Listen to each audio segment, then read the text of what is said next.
नमस्कार दोस्तों, मेरा नाम है शिवम और मैं आपका बहुत बहुत स्वागत करता हूं। तो दोस्तों, हम अपनी स्पेक्ट्रम की मॉडर्न इंडिया की जो बुक है उसको आगे बढ़ा रहे हैं। तो दोस्तों, इससे पहले वाले लेक्चर में हमने रिवॉल्ट ऑफ 1857 को पूरी तरीके से कंप्लीट कर दिया था, ठीक है। और हम आगे हैं सेकंड चैप्टर में, जो है अपना सोशियो रिलीजियस रिफॉर्म मूवमेंट। मतलब कि उस टाइम दोस्तों, ये बात है 19th सेंचुरी की। 19th सेंचुरी में बहुत सारे सोशल इल्स थे हमारी सोसाइटी में, बहुत सारी इश्यूज थी। तो उनको ख़त्म करने के लिए बहुत सारे रिफॉर्मिस्ट और बहुत सारे इंपॉर्टेंट पर्सनैलिटी उभर के आई, जो कि इस सारी जो कुरीतियाँ थी, जैसे सती प्रथा हो गई, विडो रीमैरेज ना होने देना, या फिर और भी चाइल्ड एजुकेशन नहीं होने देना, इन सब कुरीतियों को ख़त्म करने के लिए बहुत सारी पर्सनैलिटीज़ उभर के आई। तो उसके बारे में हम लोग देखेंगे। तो चलिए शुरू करते हैं दोस्तों। ये होगा पहला पार्ट, और इसका जो नेक्स्ट लेक्चर होगा वो हम पार्ट 2 देखेंगे इसका। तो चलिए शुरू करते हैं सोशियो रिलीजियस मूवमेंट के बारे में। अब दोस्तों, सबसे पहले देख लेते हैं कि उस टाइम जो general problem of Indian society, मतलब कि उस टाइम जो इंडियन सोसाइटी थी उसकी जनरल प्रॉब्लम्स क्या थी। सबसे पहला तो था सुपरस्टिशन। मतलब कि उस टाइम के लोग सुपरस्टिशन पर ज़्यादा बिलीव करते थे कि rather than scientific and logical. मतलब कि साइंटिफिक और लॉजिकल बात पे लोग कम विश्वास करते थे और सुपरस्टिशन पे ज़्यादा विश्वास करते थे, ठीक है। दूसरा बात थी आउटडेटेड एजुकेशन। वहाँ उस टाइम जो एजुकेशन थी वो बहुत आउटडेटेड थी, बहुत पुरानी, जो घिसी पिटी जो चली आ रही थी पहले से, बस वही, कोई भी साइंटिफिक, कोई भी लॉजिकल वहाँ पे टीचिंग नहीं हो रही थी। तो बहुत आउटडेटेड एजुकेशन था। उसके बाद बहुत सारे सोशल इल्स भी थे। अब सोशल इल्स क्या थे? सती प्रथा। सती प्रथा में क्या होता दोस्तों, क्या होता था, जैसे कोई लेडी का अगर हस्बैंड मर जाता है, अगर उनकी डेथ हो जाती है, तो उनकी चिता के साथ उस औरत को, जो उनकी विधवा है, उसको भी जिंदा जलना पड़ता है। तो वो था सती प्रथा। तो एक बहुत बुरी कुरीति थी हमारे समाज में, जो कि धीरे धीरे खत्म कर दी गई। वो हम आगे देखेंगे। उसके बाद चाइल्ड मैरिज, बच्चों की ही शादी कर देना, मतलब छोटे में ही, बहुत छोटे उम्र में ही शादी करवा दी जाती थी। विडो प्रॉब्लम, मतलब कि विडो का रीमैरेज ना होने देना। जो विधवा अगर हो गई तो उनका रीमैरेज ना होने देना, या फिर उसको सती बना देना, मतलब उनको जिंदा जला देना उनके हस्बैंड के साथ। उसके बाद पॉलीगेमी। दोस्तों, पॉलीगेमी क्या होता है? हैविंग एक अगर एक इंसान की अगर बहुत सारी बीवियां हैं, हैविंग मल्टीपल वाइफ्स, तो उसको हम पॉलीगेमी बोलते हैं। तो अगर एक इंसान के बहुत सारी अगर बीवी हैं तो उसको हम पॉलीगेमी बोलते हैं। उसका दोस्तों आता है पर्दा सिस्टम। पर्दा सिस्टम मतलब कि लड़कियों को, औरतों को पर्दे में रहने के लिए बोला जाता था। Female infanticide one of the most major problem of that time. उसके बाद अनटचेबिलिटी, ये लोअर कास्ट में बहुत ज़्यादा प्रचलित थी। अब दोस्तों देख लेते हैं कि कुछ मेजर प्रॉब्लम, मतलब कि एक स्पेसिफिक सोसाइटी की कौन कौन सी प्रॉब्लम थी, वो देख लेते हैं। दोस्तों, specific problem of Indian society, मतलब कि इंडियन सोसाइटी की कुछ स्पेसिफिक प्रॉब्लम थी, वो अब देख लेते हैं वो क्या क्या थी। जैसे अपर कास्ट हिंदू में सती प्रथा बहुत ज़्यादा प्रचलन में थी। मतलब अपर कास्ट जो हिंदू होते थे उसमें सती प्रथा को बहुत ज़्यादा बढ़ावा दिया जाता था। और जो रिच क्लास, जो बहुत ज़्यादा अमीर क्लास थे, उसमें पॉलीगेमी को बढ़ावा दिया जाता था, मतलब कि मल्टीपल वाइफ्स को रखना। वेस्टर्न इंडिया में चाइल्ड मैरिज को, मतलब कि वेस्टर्न इंडिया अपना ये राजस्थान वाला पार्ट, यहाँ पे चाइल्ड मैरिज को बहुत ज़्यादा बढ़ावा दिया जाता था। और लोअर कास्ट में अनटचेबिलिटी को, मतलब कि छुआछूत की जो प्रथा थी वो बहुत ज़्यादा प्रचलन में थी, ठीक है। अब दोस्तों, ये जो रिफॉर्म मूवमेंट्स आएंगे उसके वजह से भारतीय लोगों पे, भारतीय सोसाइटी पे क्या फ़र्क पड़ेगा, influence on Indian society due to reform की वजह से इंडियन सोसाइटी पे क्या क्या प्रभाव पड़ेगा वो देख लेते हैं। पहला तो यही पड़ेगा कि लॉजिकल एंड साइंटिफिक थिंकिंग, जो पहले लोग सुपरस्टिशन में बिलीव कर देते थे वो वहाँ से हट के लॉजिकल और साइंटिफिक सोचने लगेंगे कि हाँ भाई, क्या सही और क्या गलत है। हर जो पुरानी चीज़, ऐसा नहीं है कि जो पुरानी चीज़, हम जो पुरानी प्रथा हमारी चली आ रही है बस वही सही होगी। हम लॉजिकल और साइंटिफिक थिंकिंग भी रख सकते हैं। तो जो ये रिफॉर्म मूवमेंट आएंगे इसकी वजह से लोगों में ये चेंज आएंगे कि वो लॉजिकल और साइंटिफिक थिंकिंग सोचना शुरू कर देंगे, ठीक है।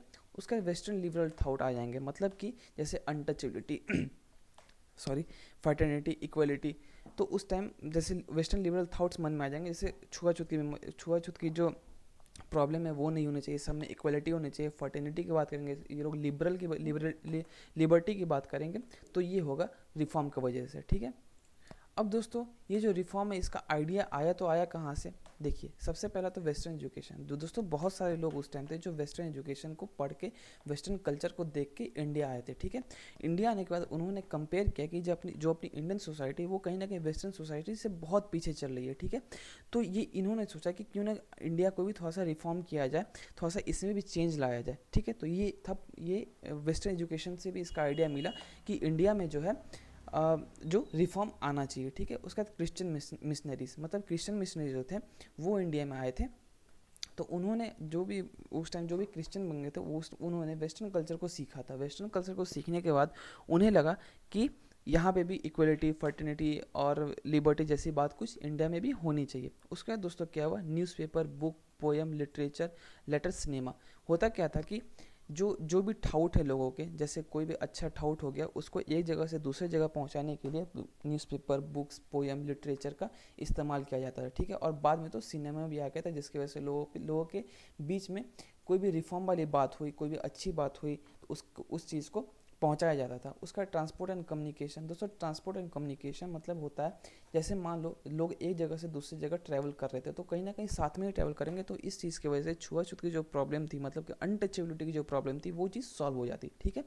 ये था आइडिया ऑफ द रिफॉर्म। अब आगे चलते हैं दोस्तों। बेसिकली जो पूरी रिफॉर्म मूवमेंट है उसको दो ग्रुप में बांटा गया है। पहला है रिफॉर्मिस्ट और दूसरा है रिवाइवलिस्ट।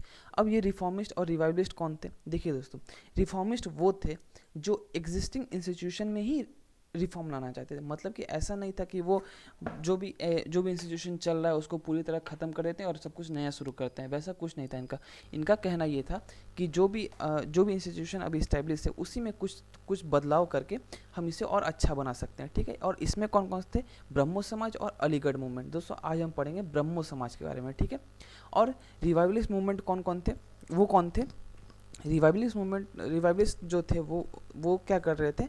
वो चाहते थे कि पूरी तरीके से सब कुछ ख़त्म कर दिया जाए और सब कुछ और पूरा एक नए तरीके से शुरू किया जाए, तो वो थे रिवाइवलिस्ट। और रिवाइवलिस्ट के अंदर कौन आते थे? आर्य समाज और देवबंद मूवमेंट। तो दोस्तों आज हम पढ़ेंगे ब्रह्मो समाज के बारे में और one of the most important personality of the modern India जो थे राजा राम मोहन राय, उनके बारे में पढ़ेंगे, ठीक है। दोस्तों Raja Ram Mohan Roy one of the most important personality of modern India. अब ये कौन थे? इनको फादर ऑफ मॉडर्न इंडिया भी कहा जाता है। और जो राजा का टाइटल है राजा राम मोहन राय में जो राजा का टाइटल था वो किसने दिया था? मुगल किंग अकबर सेकंड ने। दोस्तों ये आपके लिए बहुत इंपॉर्टेंट क्वेश्चन है, प्रीलिम्स में पूछा जा सकता है कि राजा राम मोहन राय को राजा का टाइटल किसने दिया था? तो किसने दिया था? मुगल किंग अकबर सेकंड ने। और इनकी जो फिलॉसफी थी वो थी मोनोथिस्ट। मोनोथिस्ट का मतलब क्या होता है? सिंगल गॉड पे बिलीव करना, मतलब कि एक ही भगवान है। ये इस चीज़ के फिलॉसफी पे चलते थे। उसके बाद इन्होंने एक सभा का भी गठन किया था 1814 में कलकत्ता में, जिसका नाम था आत्मसभा। आत्मसभा की वजह से ये कौन कौन से मेन प्रोपेगेंडा को प्रमोट करना चाहते थे? वो था मोनोथिज्म, मतलब कि एक गॉड को मांगना। फॉर्मलेस गॉड, मतलब गॉड का कोई फॉर्म नहीं होता है, गॉड फॉर्मलेस गॉड को मानते थे। अपोज पॉलीथिज्म। पॉलीथिज्म का मतलब क्या? कि बहुत सारे गॉड को जो मानते हैं वो इस चीज़ का अपोज करते थे, वो ये बस यही मानते थे कि एक ही गॉड है। और उसके बाद क्या था? आइडल वर्शिप का ये अपोज करते थे, मतलब कि जो मूर्ति पूजन है उसका अपोज करते थे। उसके बाद दोस्तों 1828 में 1828 में इन्होंने ब्रह्मो समाज का फाउंड किया था। और इसके थ्रू ये क्या करना चाहते थे? अपने आइडिया और मिशन को बढ़ावा देना चाहते थे, उस चीज़ को आगे बढ़ाना चाहते थे। और इसी के ब्रह्मो समाज के अंडर ही इन्होंने एंटी सती रिजोल्यूशन पास करवाया था 1828 में। किसके हेल्प से? Lord William Bentinck. Lord William Bentinck दोस्तों कौन थे? लॉर्ड विलियम बेंटिक उस टाइम के गवर्नर जनरल थे।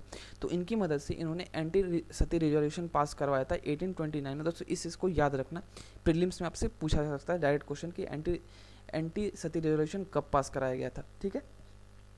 तो ये कब पास कराया गया था? 1928 में। तो इसी की वजह से दोस्तों सती प्रथा को ख़त्म कर दिया गया था। और जो भी सती प्रथा को बढ़ावा देता है उसको क्राइम माना गया उसके बाद, ठीक है। उसके दोस्तों promote modern education in Bengal. दोस्तों बंगाल में इन्होंने मॉडर्न एजुकेशन को बहुत ज़्यादा प्रमोट किया था और इसी की वजह से इन्होंने हिंदू कॉलेज का इस्टेब्लिश किया था 1818 में with the help of David here in Calcutta. David Hare की मदद से इन्होंने हिंदू कॉलेज का स्थापना किया था 1818 में। उसके बाद और दोस्तों यहाँ पे ये खुद हिस्ट्री और लिटरेचर पढ़ाते भी थे, तो ठीक है। उसके बाद दोस्तों इन्होंने वेदांता कॉलेज का भी इस्टेब्लिशमेंट किया था फॉर साइंटिफिक नॉलेज, मतलब कि साइंटिफिक नॉलेज के लिए, साइंटिफिक पढ़ाई के लिए इन्होंने वेदांता कॉलेज का इस्टेब्लिशमेंट किया था, ठीक है। Open school for girls. दोस्तों इन्होंने गर्ल्स के लिए, लड़कियों के लिए बहुत सारे स्कूल्स भी खुलवाए, ठीक है, जहाँ पे लड़कियाँ पढ़ सकती थी, ठीक है। क्योंकि उस टाइम हुआ क्या था कि वुमेन एजुकेशन को बहुत ज़्यादा बढ़ावा नहीं दिया जाता था, वुमेन को ज़्यादा पढ़ने नहीं दिया जाता था, बहुत उनको दबा के रखा जाता था। तो क्या हुआ? इन्होंने रिफॉर्म लाया और इन्होंने गर्ल्स के लिए, लड़कियों के लिए स्कूल भी खुलवाया, ठीक है। अब देख लेते हैं, इनके दो न्यूज़पेपर्स भी थे, दो फेमस न्यूज़पेपर थे, इसको भी दोस्तों याद रखना। संवाद कमुदी जो बंगाली में थी और मिरात उल अखबार जो पर्शियन लैंग्वेज में थी, ठीक है। अब दो बुक भी थे इनके, प्रिस्ट ऑफ जीसस और तोफत उल मुहद्दीन, ठीक है, ये 2 बुक थे उनके। और दोस्तों ये एक बात कहते थे हमेशा कि जो ब्रिटिश रूल है वो कहीं ना कहीं पॉजिटिव चेंज ला सकती है इंडियन सोसाइटी में। हालांकि ब्रिटिश रूल ने इंडियन सोसाइटी में बहुत सारे पॉजिटिव चेंज भी लाए थे, ये इनका मानना था, लेकिन ऐसा इसका मतलब ये नहीं है कि ये एंटी नेशनलिज्म का बात करते थे। ये बस ये कहते थे कि ब्रिटिश रूल जो है वो इंडिया में कहीं ना कहीं पॉजिटिव चेंज ला सकता है, और लाया भी था, जैसा कि हमने देखा कि एंटी सती रेजोल्यूशन पास किया गया था 1829 में, ठीक है। तो ये मानते थे कि ब्रिटिश रूल जो है वो कहीं ना कहीं इंडिया में पॉजिटिव चेंज ला सकता है। तो दोस्तों आज के लिए बस इतना ही था। अगले लेक्चर में हम लोग पढ़ेंगे अलीगढ़ मूवमेंट के बारे में जो सर सैयद अहमद खान ने स्टार्ट किया था। तो आज के लिए दोस्तों बस इतना ही। अगर अच्छा लगा हो तो लाइक कीजिएगा, शेयर दोस्तों के साथ जरूर कर दीजिएगा और सब्सक्राइब जरूर कर दीजिएगा। तो दोस्तों मैं हूं Shubham, see you in the next lecture. आज के लिए दैट्स ऑल, थैंक यू।